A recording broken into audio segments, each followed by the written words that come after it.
my life and death yesterday was just a thin line. The difference between myself and the staff who work with me and death was just a very thin line. How did it actually happen?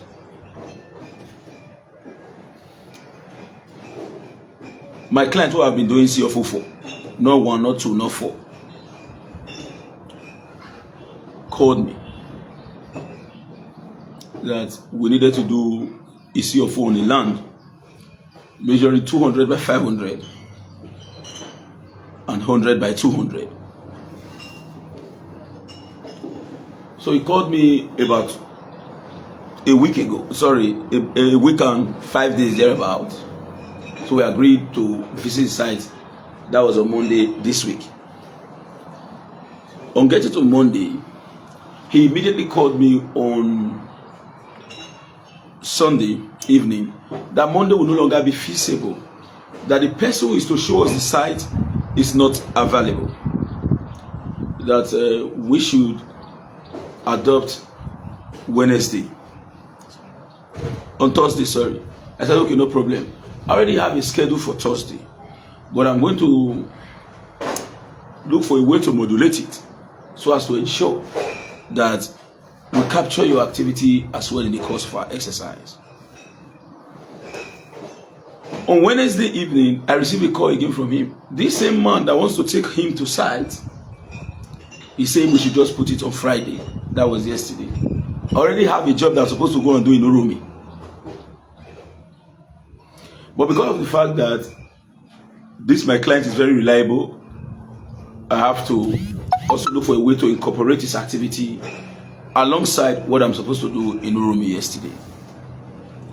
Because I have a CFO, one in Urumi, one at Uselunaho, and also his own, which is 200 by 500 and 100 by 200. So I now told them as early as 6 a.m. I'll leave my house because I want to end the activity in respect to the CFO activity of my client, of that particular client, at about 10 o'clock. Then from about 11, which I've already programmed the second client, that will visit Urumi. So when I'm returning from Urumi, I'll do the other job because I needed to move with a flashy car. So very early in the morning yesterday, they had already positioned themselves waiting for me at Kewan Road, which is a Ugwe Primary School. So I told them, go and wait at Uwolo Junction. So we drove down to Uwolo Junction. So I picked them in my vehicle. So we drove, and because of the fact that that road that Kewan from Barrack, you know, it's very bad. So I have to park my car, and we now decide to call on this Abuki, these Hausa guys who drive bike to take us to Igbobi community. On getting to Igbobi community, we enter the community. Then my client now called the man who is to take us to the site. Epa, we are here already. Where are you? The man said, okay, I'm here. The man was already on his own bike. We left. The man did not tell us, nor my client, that the area that we are going to now is a dispute with Igbobi community. And if you take through the back, you enter through whether it's Ikuru, I've forgotten the name. Then the other one you see Abomoba. Then you see this particular community now. I can't mention the full name, but Agedo is involved. The name of the community is Agedo. Comprises mainly the Robos, Ijos, and some Benins. So we are going. I don't know this particular place. So we are going. The bike man has said, we are leaving Igbobi now. This place is no longer Igbobi. But because I'm not privy to any information, I was following my client. My client was also following the person who is to show him the property. Because actually he bought. He has not seen it. It's just like a client who believes somebody that is so reliable as far as land is concerned. We need so and so amount of money. Please send it to me. We'll give you land when you are available. That was how my client transferred money to this said man. So when we're going, I saw some vehicles burnt. And I said, why they burn vehicle for this community? The backman now said, because his language was not clear. My client was at the front. Myself and my own boy was in one bike. My client and his brother was in one bike. Why the man who is taking us to the land is at the front on a single bike. So we entered. As soon as we entered the community, as soon as we brushed our hands, I was having my tape, my trowel, smelt in my hands, and I dropped my shovel with the intent to use either our trowel to carry out excavation, owing to the fact that the environment was totally cleared according to information given to us. The next thing I saw, they don't come. He? My client said, ton. The man said, ton. Ton to where? Man, as soon as I turned, look at my back, over 100 men. I didn't say 50 men, over 100 men.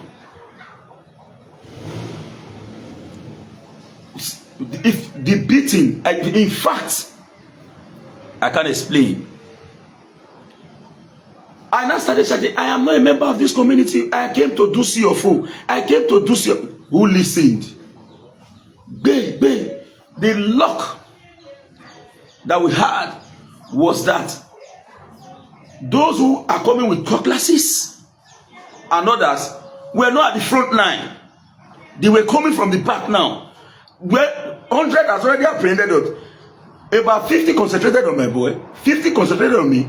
Then they arrested also the man who was taking us to the side. In fact, that man was an elderly man. That man finished. My client now ran into the bush. So those one, they look for a way to escape outside from the bush. My men see the beating. As I'm talking to you now, this part of my face is no longer functional. I'm hearing myself as I'm talking to you now. If I open my back for you, you'll be surprised. Wood, plank. Then later, those set that came running down with their cutlass. So one of them now said, leave this one. Now see what they can do. Not just saying that tape. The luck that we had was that particular man is like a commander to the rest of others. Mona live for where, and my staff that was with me he was just discharged from the hospital.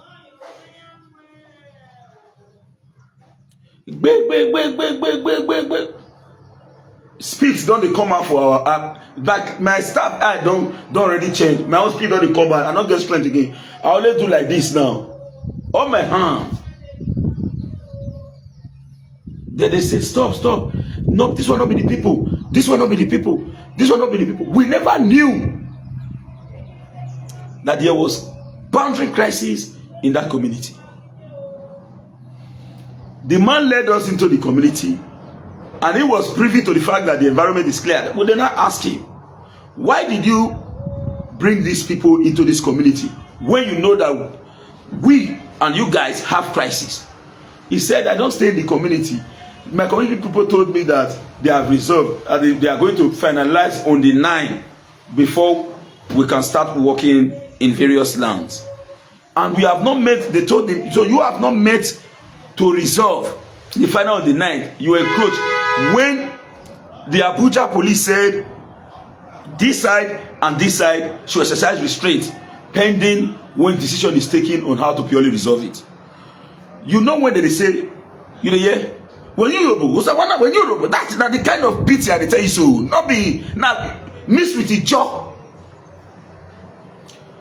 I want to say with this calabar everybody that they inside. When they now noticed that we are unarmed, our intention is to come and walk. Why they would try to rescue us? Others who were still coming in, that was brutal, don't even care. Leave my bag for back of class. Why they even choose now to begin use back of class? Now because they don't see and say there are people, they say, Mona leave her. So the one way you don't already come with explanations, it go still leave you. They don't beat me where before. For both streets, both school, everywhere.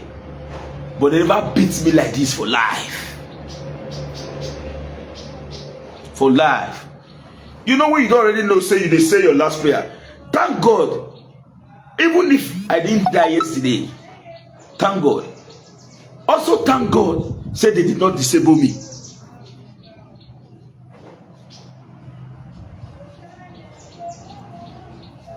Then there was this particular, look at my shirt, look at my trousers.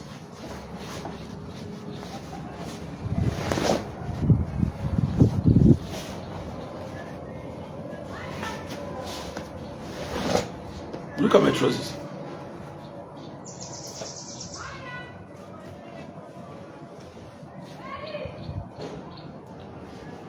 There was this particular guy, he did all he could to ensure our rescue. Then the head of vigilante now smuggled us, took us to a pastor. The pastor now placed us in the church and locked the church.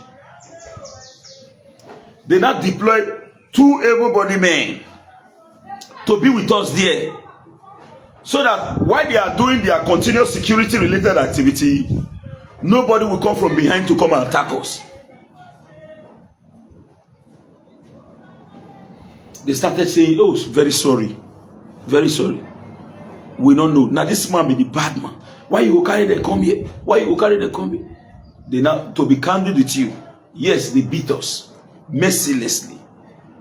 But when they noticed that we were innocent, because they thought that we were a machinery hired by a Igbo community to come and act.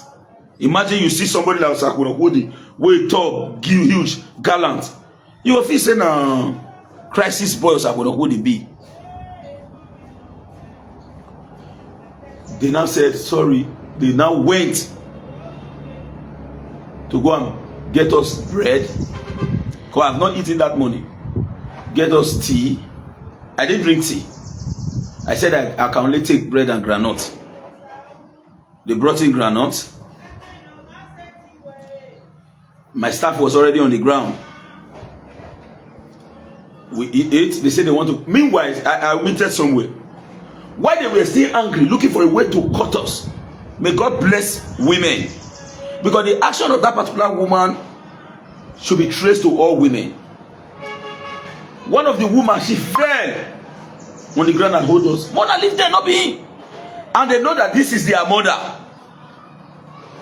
They are indigent, their mother. So they now exercise restraint. I left there with my shirt. Look at my trousers, as I've said. No, the back of a plan when I collect not be 200.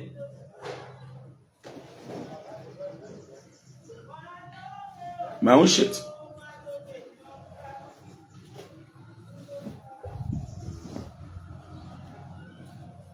Look at my shit. For my staff home, the pieces is shit. Now not the skin. That one tell they collect your class. Wood. Where my mind for go down. Somebody they come with one thing will be like plow. That one have to put up for your neck, draw and your head will come out. You know, normally you know what it is for you to come talk about all those ijo, them urubu. You're supposed to know, not be data they talk now. As in the call urubu. You know what I mean? They now rescued us from the mobs because they were still angry mobs looking for Igbobi indigenes who they believe is encroaching either through super or whatever into their land. They checked, they saw I have a tape, I have a trowel, I have what I use as my working tool. That was what actually saved me. And greatest thanks goes to our ubiquitous God for guiding me. And the worst part of it is that my client who took me to the site was not also aware that there is crisis. There was crisis in the community. If he was privy to the fact that there was crisis in the community, we have two jobs there. One in an area where there are no crisis. We would have done the one where there are no crisis. And wait pending when the other is resolved. I'll be doing that. See, but there are people who were calling me from about 7 a.m. in the morning to about 2 p.m. in the afternoon. My number will never be accessible. The worst part of it is that in that particular area, no network. It is bush. So don't just bother. The possibility of a shallow grave is 100%. Nobody will hear from you. May God bless Mr. Sammy, who will later exchange number. The CSO and the vigilante security and others in that community who now said, oh yeah, hold on. When they now gave us the opportunity to refresh ourselves, they now said we should go. I told them I cannot leave. I can't leave except those persons who rescued us takes us out of this community, or you bring the police. That is the only two way I can live here. Because I can just leave now. I don't know who is laying ambush somewhere. A new start of onslaught will commence. Who will then rescue me?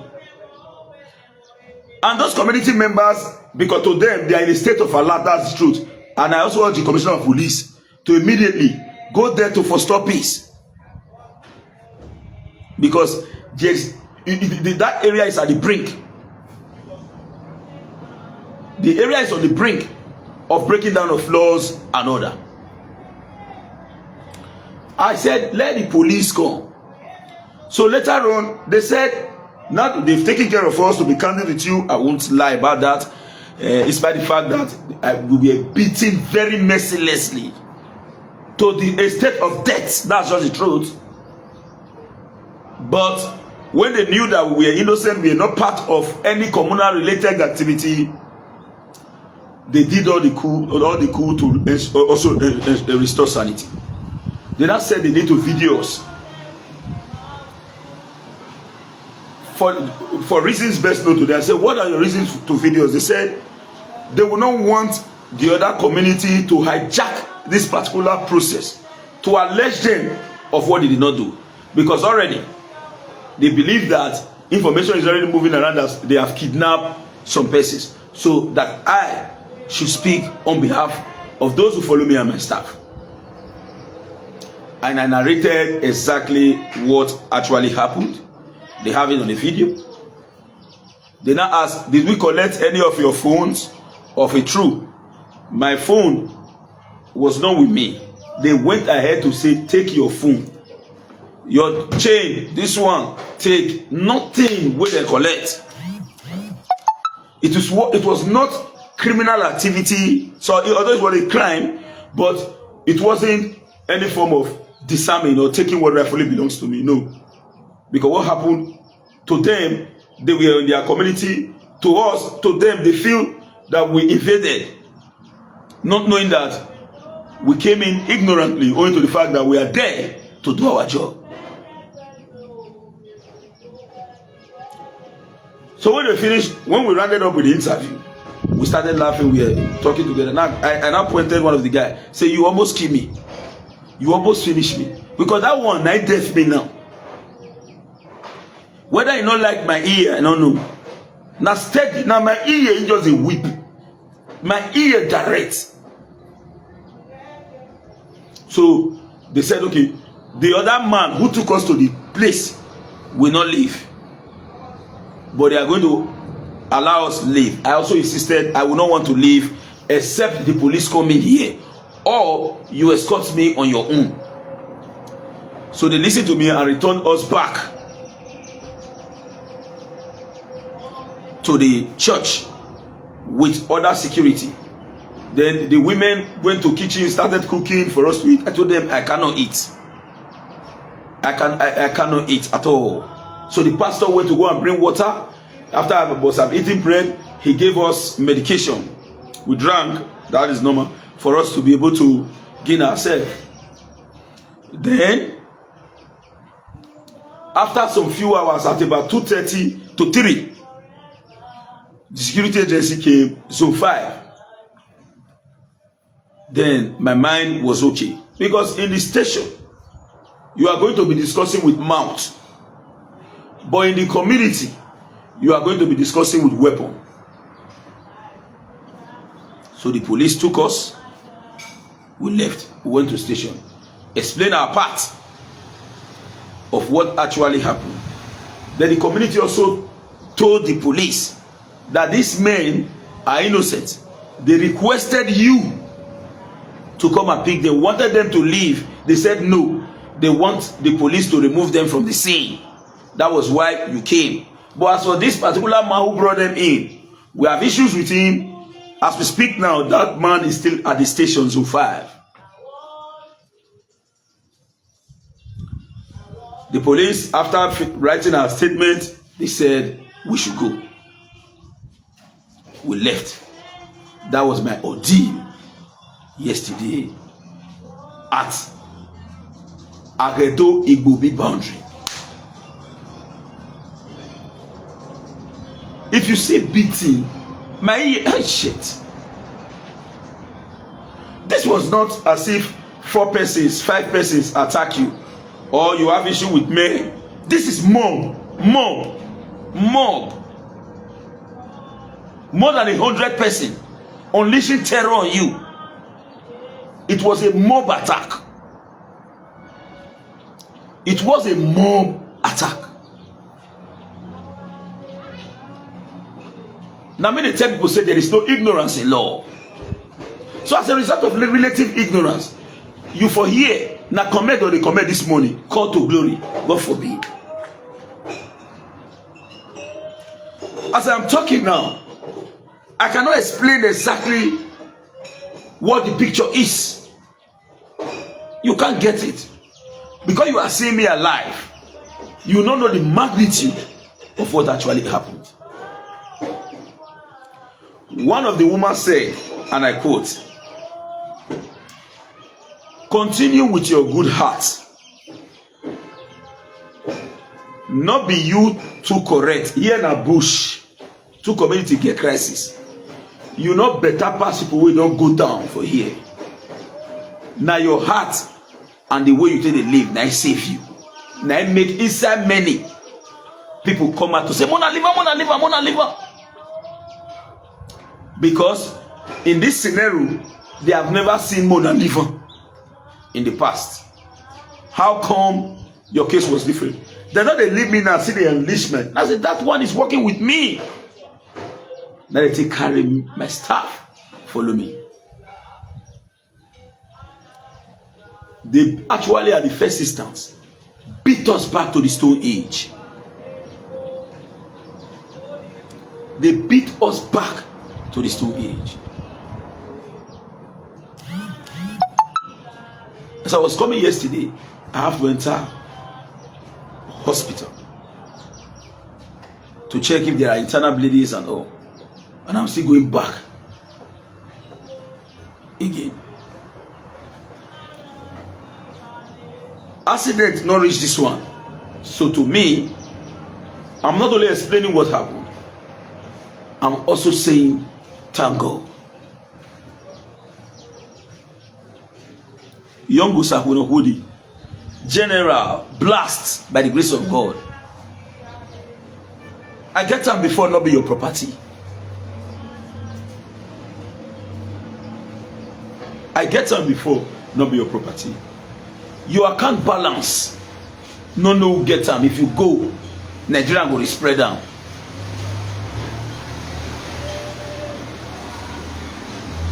I bless God. I thank God for rescuing me and my staff.